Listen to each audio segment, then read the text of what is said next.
Bismillahirrahmanirrahim. Assalamualaikum warahmatullahi wabarakatuh. Allahu Akbar, Allahu Akbar, Allahu Akbar. La ilaha illallah, wallahu akbar, Allahu Akbar, walillahil hamd.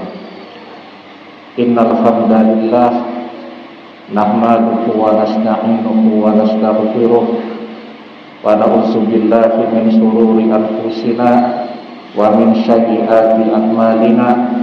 May yahdihillahu fala mudilla lahu wa may yudlil fala hadiya lahu. Asyhadu an la ilaha illallah wa asyhadu anna Muhammadar Rasulullah. Allahumma shalli wa sallim wa barik ala Muhammadin wa ala alihi wa ashabihi ajmain.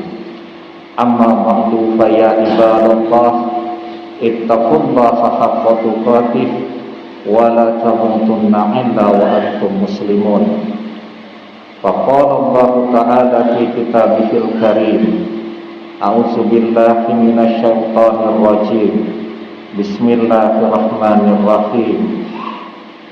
Ya ayyuhan nasu taqu rabbakumul ladzi khalaqakum min nafsin wahidah wa khalaqa minha zawjaha wa bassa minhuma rijalan katsiran wa nisaa'a wattaqullaha allazi tasaaluna bihi wal arham innallaha kana 'alaikum raqiba.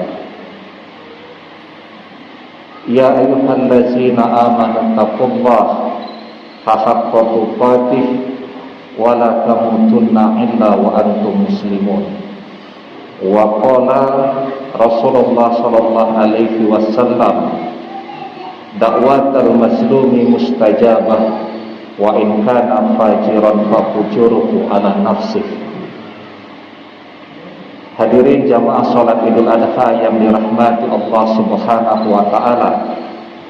Pertama-tama tidak bosan-bosannya mari kita panjatkan puji dan syukur kehadirat Allah Subhanahu wa taala atas nikmat dan karunia-Nya sehingga kita bisa bermuajahah di majelis yang mulia ini insyaallah dalam keadaan yang sehat walafiat.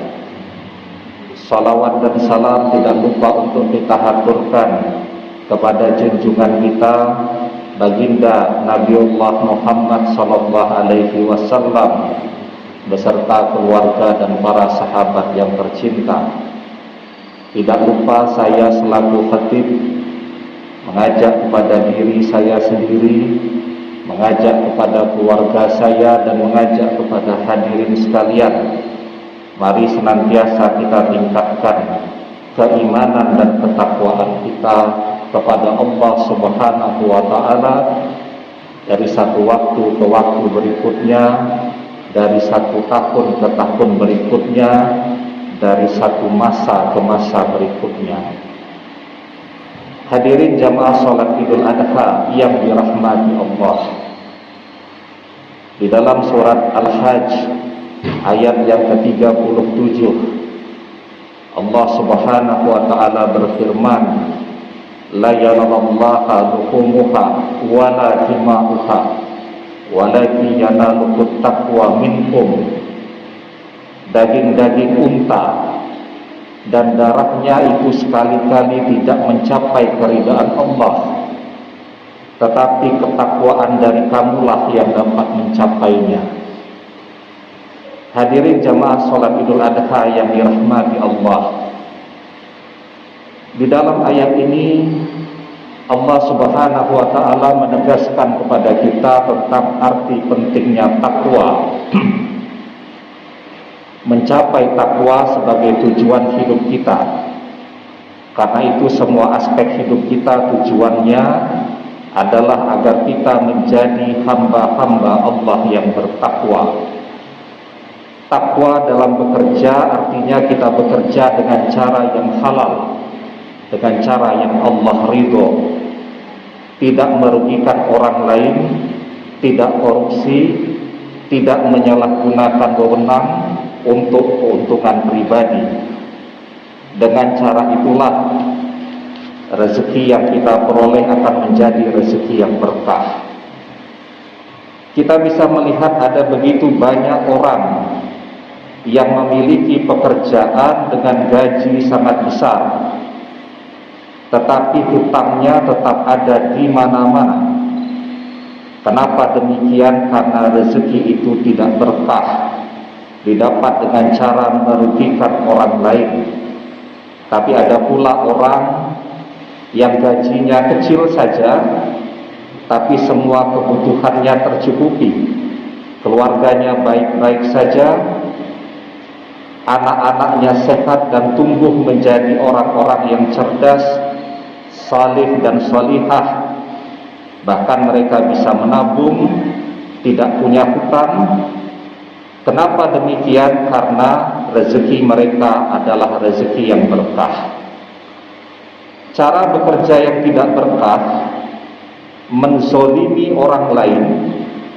Contoh paling sederhana, kita lihat jika sudah memasuki momentum Ramadan, seperti yang terjadi beberapa bulan yang lalu, orang mencari nafkah dengan membuat dan menjual mercon.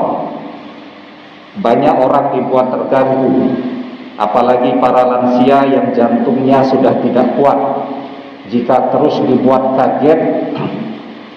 Dan mereka yang merasa terganggu itu kemudian berdoa agar pembuat, penjual, pembeli mercon itu menjadi miskin selamanya.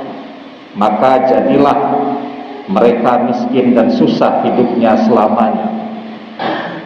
Contoh lain, di jalan raya kita lihat banyak pengemudi alat transportasi umum dan barang, yang artinya mencari nafkah di jalan, membawa kendaraannya dengan ugal-ugalan karena merasa kendaraannya besar dan semua harus mengalah. Bahkan tidak peduli dengan keselamatan pengguna jalan yang lain, berpapasan dengan pengguna sepeda motor. Para pengguna sepeda motor dibuat kocar-kacir, menepi hingga turun dari badan jalan. Mereka kemudian berdoa agar pengendara bis atau truk itu jadi miskin selamanya, maka jadilah mereka miskin selamanya. Begitu juga kebiasaan-kebiasaan yang biasa kita lakukan, seperti kebiasaan menyerobot antrian ketika berbelanja di minimarket dan seterusnya. Yang tidak kita sadari, semua itu adalah perbuatan yang zalim. Dan perbuatan yang zalim bagi orang yang terzalimi, ketika mereka berdoa, doa mereka adalah doa yang mustajab. Di dalam sebuah hadis, Rasulullah SAW bersabda, "Da'watul maslumi mustajabah, wa in kana fajiran fa fujuruhu ala nafsi." Doa orang yang terzalimi itu terkabul, meskipun yang berdoa itu orang yang fajir, karena kefajiran atau maksiat yang dia lakukan itu, ia tanggung dosanya sendiri di akhirat nanti. Artinya ketika orang yang kita zolimi itu tidak pernah sholat, tidak pernah ibadah, mungkin saking terburu-burunya kita membawa kendaraan, kita mengklakson sampai orang marah, sampai orang harus minggir dan seterusnya. Ini tidak pernah sholat, dia terzolimi, doanya terkabul. Apalagi yang kita zolimi tadi adalah orang-orang yang ahli ibadah, maka itu yang akan mempersulit hidup kita. Orang yang bertakwa itu tercermin dari cara hidupnya, termasuk yang paling sederhana, membawa kendaraan dengan tidak merugikan orang lain, tidak menzolimi orang lain, dan mendahulukan kepentingan orang lain, sehingga dia selalu terhindar dari doa-doa yang tidak baik untuk dirinya dan contoh-contoh lainnya. Hadirin jamaah sholat Idul Adha yang dirahmati Allah, termasuk juga dengan ibadah kurban yang akan kita selenggarakan pada kesempatan pagi hari ini. Ada orang yang berkurban dengan niat yang riya, pamer, dan minta untuk dipuji, maka tidak ada pahala untuk ibadah yang demikian. Tapi ada juga yang beribadah kurban dengan niat takwa, maka ketakwaannya lah yang akan mencapai ridho Allah.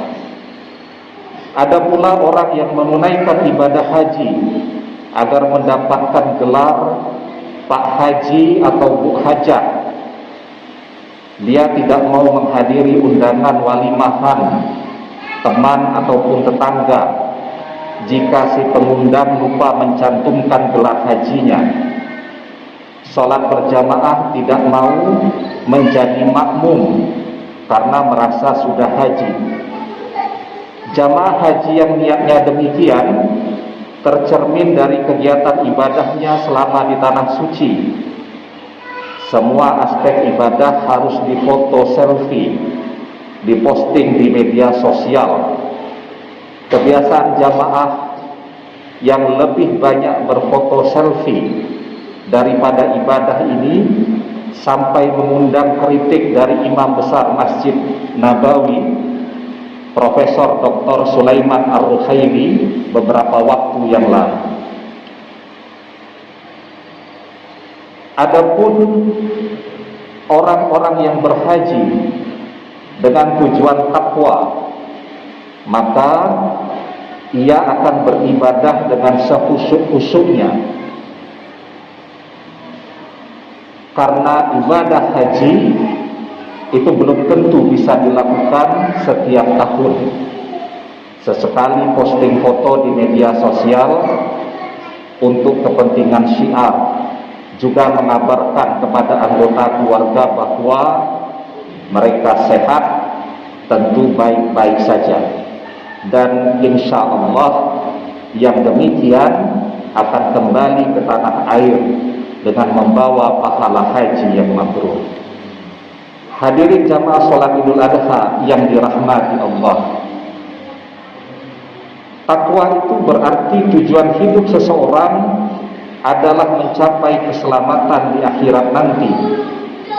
Di dalam sebuah hadis Rasulullah SAW bersabda, "Man kanatid dunya hammahu farraqallahu alaihi amrahu wa ja'ala faqrahu baina 'ainaihi wa lam ya'tihi minad dunya illa ma kutiba lahu wa man kanatil akhiratu niyatahu jama'allahu lahu amrahu wa ja'ala ghinahu fi qalbihi wa atahud dunya wa hiya rahimatun." Barang siapa yang tujuan hidupnya adalah dunia, maka Allah akan mencerai-beraikan urusannya, menjadikan kefakiran di kedua pelupuk matanya, dan ia tidak mendapatkan dunia kecuali menurut ketentuan yang telah ditetapkan baginya. Barang siapa yang niat tujuan hidupnya adalah akhirat, Allah akan mengumpulkan urusannya, menjadikan kekayaan di hatinya, dan dunia akan mendatanginya dalam keadaan yang hina. Hadirin jamaah sholat Idul Adha yang dirahmati Allah,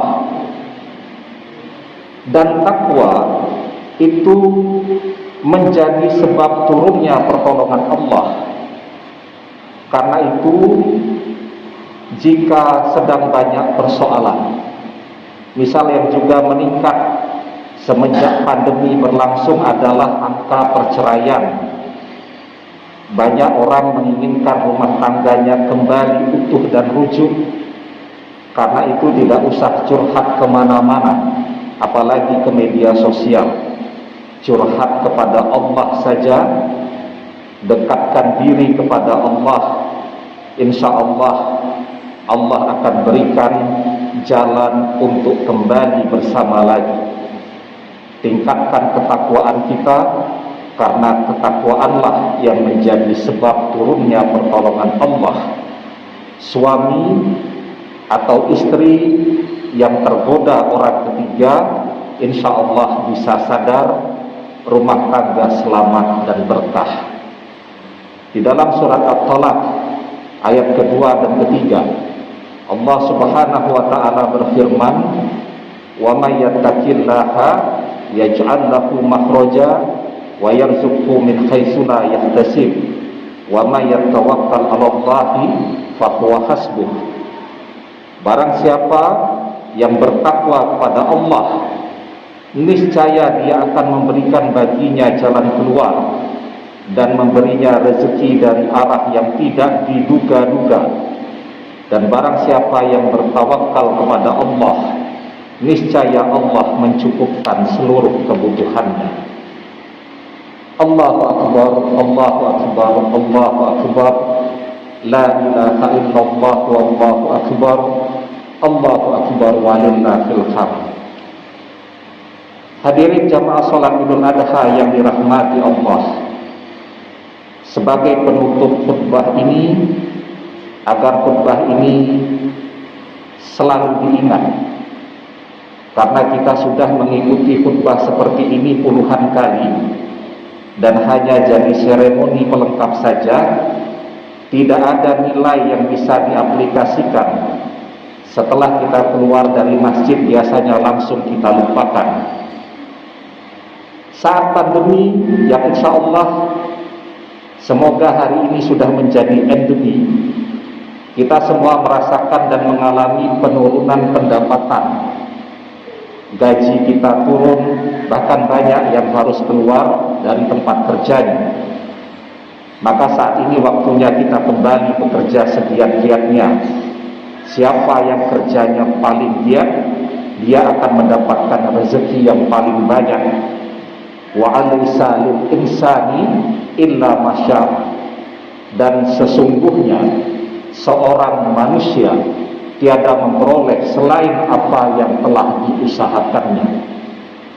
Dan jangan lupa, agar rezeki berlimpah ruah, amalkan sunnah Nabi. Di dalam sebuah hadis beliau bersabda, "Man qara'a bil ayataini min akhiri suratil Baqarah fil lailatin kafatah." Siapa yang membaca dua ayat penutup dari surat Al-Baqarah pada malam hari, maka ia akan diberikan kecukupan. Karena itu sebelum tidur biasakan membaca surat Al-Baqarah ayat 285 dan 286 agar Allah membukakan keran rezeki kita seluas-luasnya dan mencukupkan seluruh kebutuhan kita. Hadirin jamaah salat Idul Adha yang dirahmati Allah, di penghujung khutbah ini mari kita berdoa kepada Allah agar Allah memberikan rahmat dan karunia-Nya senantiasa kepada kita semua. Bismillahirrahmanirrahim. Alhamdulillahirabbil alamin. Hamdan syakirin hamdan na'imin. Hamdan yu'afi ni'amah wa yu'afi ma'azidah. Ya Rabbana lakal hamdu kama yanbaghi li jalali wajhika wa atimi sultanik. Allahumma salli ala Muhammad wa ala ali Muhammad kama sallaita ala Ibrahim wa ala ali Ibrahim wa barik ala Muhammad wa ala ali Muhammad kama barakta ala Ibrahim fil alamin innaka Hamidum Majid. Allahumma ghfir lil muslimina wal muslimat wal mu'minina wal mu'minat al ahya'i minhum wal amwat innaka sami'un qaribun mujibu da'wat wa ya qadiyal hajat. Allahumma ghfir li wa li walidayya warhamhuma kama rabbayani shaghira. Allahumma arinil haqqa haqqa warzuqna tiba'ah wa arinil batila batila warzuqna istinabah. Allahumma inna nas'aluka ilman nafi'an wa rizqan wasi'an wa shifaan min kulli da'in wa shifaan min kulli da'in wa shifaan min kulli da'in wa saqamin bi rahmatika ya arhamar rahimin. Ya Allah, hari ini kami berkumpul untuk memuji kebesaran-Mu ya Allah. Ampunilah segala dosa, kesalahan-kesalahan kami ya Allah. Berkahilah hidup kami, karuniakanlah rezeki halal yang berlimpah ruah bagi kami. Mudahkanlah seluruh urusan kami, berikanlah kesehatan dan umur yang panjang bagi kami, agar kami dapat selalu beribadah kepadamu ya Allah. Terimalah seluruh ibadah kami, kurban kami, haji kami, umrah kami, zikir kami, dan seluruh ibadah yang kami kerjakan ya Allah. Ya Allah, ya Rahman, ya Rahim, hentikanlah endemi virus COVID-19 dan seluruh mutasinya di seluruh dunia ya Allah, agar hidup kami benar-benar bisa normal kembali ya Allah. Kabulkanlah seluruh doa-doa kami ini ya Allah. Rabbana hab lana min azwajina wa dzurriyyatina qurrata a'yun waj'alna lil muttaqina imaman. Rabbana zalamna anfusana wa in lam taghfir lana wa tarhamna lanakunanna minal khasirin. Rabbana atina fid dunya hasanah wa fil akhirati hasanah wa qina adzabannar. Subhana rabbika rabbil izzati amma yasifun, wassalamun alal mursalin, walhamdulillahi rabbil alamin. Amin ya rabbal alamin. Allahu akbar, Allahu akbar, Allahu akbar. La ilaha illallah, wallahu akbar. Allahu akbar walillahil hamd. Billahi taufiq wal hidayah. Assalamualaikum warahmatullahi wabarakatuh.